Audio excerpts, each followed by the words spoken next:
as I mentioned earlier on, relocation of minor children. What are the applicable legal principles involved? So if you are planning on relocating with a minor child, please consider this article and hopefully after having read it, you will have a better understanding on the issues of relocation of minor children. So this video will not be too long. You'll also note that I have not put on my video. The reason for that is trying to save on some resources on the PC so nothing will blur or stuck, as I would say. Okay, so there's a bit of an introduction on the website, www.outdoor.co.za. And obviously, today's date, 21st of February 2022, is our most recent article published today. We try to publish an article at least once a week or every second week, sometimes twice a day if we are lucky. So we start off with a bit of an introduction, explaining the situation, the concept, relocation, what are the implications of that. The bottom line, I would say, is that if a minor child relocates, the case is not as simple as a normal care and contact case. A care and contact case basically goes around the premise that there is a dispute regarding what type of contact a parent should have regarding a minor child, which the court can apply its mind to it and say, you know what, the child is 10 years old, the child lives 5 kilometers from both parents. The child goes to school closer to the mother.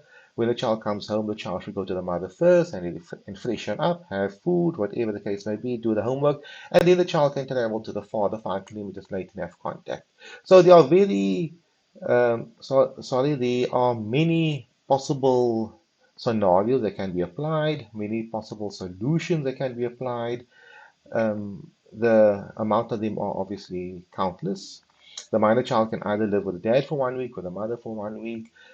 The father or the mother can have contact every second weekend, half school holidays, maybe 5 days with one parent, 5 days with the other parent, or maybe they can play around where they say, in week one, contact will be for 3 days, but in week two, contact will be for 2 days and will alternate and so on. So the possible scenarios are endless. You can play around, and whatever is obviously applicable and in the minor child's best interest. Regarding relocation matters, the outcome of the process would mean that a parent will no longer have physical contact with a minor child, as that parent would usually have had the minor child not have relocated. So let's use an extreme example. If the minor child relocates to Canada, what would that mean? It would mean they'll only have video contact. They would only see each other via Zoom or WhatsApp video or FaceTime and so on. But their bonding experience will not be the same as it was in the past. Hug each other, play with each other, touch each other, and so on. That will no longer be applicable. And the parent will no longer be able to see the minor child grow. All that the parent may see are maybe video clips, pictures, and maybe video communications, but not as in-person contact and care. So those are obviously very difficult issues to deal with, and we'll see a bit later. So having unpacked that, many people pose a question to me, what does the law say regarding relocation? So obviously, as an advocate, someone that deals with this on a regular basis, I am constantly drafting legal documents regarding care and contact applications. So that would obviously entail notice of motions, founding affidavits, supplementary affidavits, heads of arguments regarding this. And in my heads of arguments, I'll obviously have to outline various legal principles, various laws, and obviously apply that to the facts of my specific case. So if I'm dealing with a local relocation and the facts support a certain type of scenario, then I will apply certain legal principles applicable to that specific case to my matter, which is quite simplistic. If we're dealing with international relocation, I have to apply the law applicable to that as well. Is the relocation in good faith? Is it in the child's best interest? Is it reasonable? And so on. So I have to obviously play around with that. But at the end of the day is the court does not want to listen to my legal principles, my own legal principles, Advocate Abdurrahos. The court wants to listen to other courts' principles laid down, the Constitution, the Children's Act, case law, and so on. So there is a case, a quite recent one, a relatively recent one, the case of LW versus DB 2020, Gauteng. And the reason why they don't use the full names because there are minor children involved, and we try to keep the identity of minor children out of the picture when it goes public. So when the judgment gets published online, you won't find any details of the minor child. Even if you look in the judgment itself, you wouldn't necessarily find the child's full name, or you wouldn't be able to connect the two, the dots, as to who the minor child is. The court outlined the principles applicable to the relocation of children. Okay, I'll read it out. Certain guidelines may be distilled by the Constitution, judgments of South African courts, and conventions to which South Africa is a signatory. So here are the guidelines. The interests of children are the first and paramount consideration. Very important. We focus on what is in the minor child's best interest. B. Each case is to be decided on its own particular facts. So we do not take out a template and say, child is 5 years old, dad works here, mom works there, child does mathematics, child does plays rugby, therefore that specific scenario applies to that child. We don't take out the algorithm. We have to look at all the facts holistically. Who are the neighbors? Who are the extended families? What illnesses does the minor child have? What challenges does the minor child have? Who will care for the minor child overseas? What support structure is there overseas? And so on. C. Both parents have a joint primary responsibility for raising the child, and where the parents are separated, the child has a right and the parents the responsibility to ensure that contact is maintained. Very important, despite the relocation taking place. Both parents still have an obligation to care for the minor child. That is very, very important. You should take note of that principle because it does not mean that the minor child relocates to China, to Hong Kong, wherever the case may be, and that the parent remaining in South Africa has no longer responsibility to care for that child. That parent still has to try to care for that child with video contact, maybe helping the child with mathematics, online, whatever is appropriate and possible. D.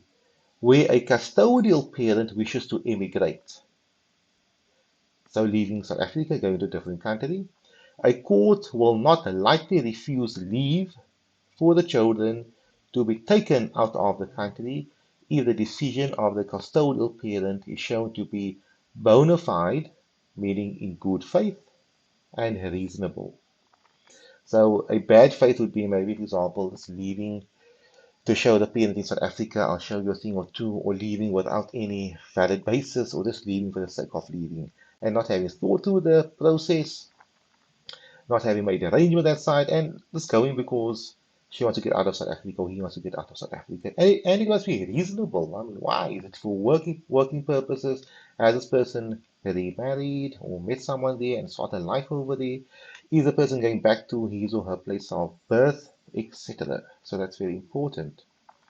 The courts have always been sensitive to the situation of the parent who is to remain behind. A very sad situation.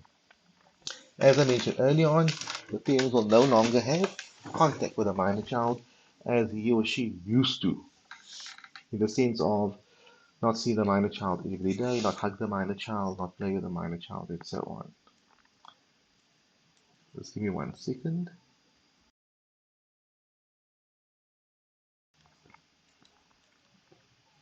And then lastly, what does the court say? The degree of such sensitivity and the role it plays is determining the best interest of the child remains a vexed question. Okay, vexed means a difficult, an evil one, a difficult, challenging one. It's a very old word they're using there. Then the court goes further in applying the best interest of the child principle. It refers to the Constitution. Each case is different. Various factors it outlines. It refers to another case of Ford versus Ford, a 2004 case. and so on. So I'm not going through all of those principles. Please, I welcome you to have a look at our website, www.ourlawyer.co.za. But here I'll quote this part. The best interest principle is used to provide a framework for addressing the entire range of major issues affecting children. The principle may be invoked in relation to and in the context of the separation of the child from the family setting, adoption, and comparable practices, parental responsibilities for the upbringing and development of the child involvement with the police and the justice system, the provision of housing and social services, access to schooling, and so on. What the court is basically saying, wherever we're dealing with minor children, we have to look at this principle. What is in a child's best interest? And having moved from there, we can now determine what type of decision to be made.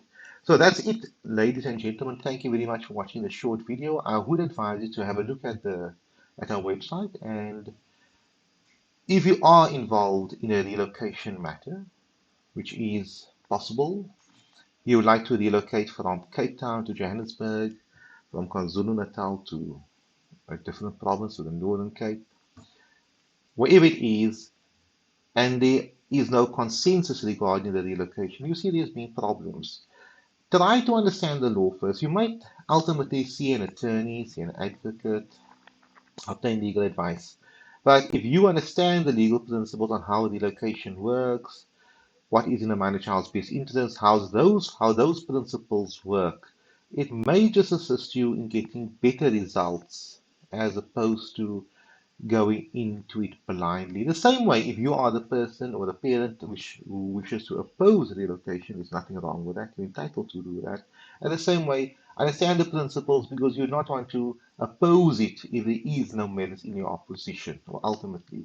But if there are merits, great. You have prepared yourself accordingly. Thank you very much for watching this video and for your time, and I hope to see you online again soon.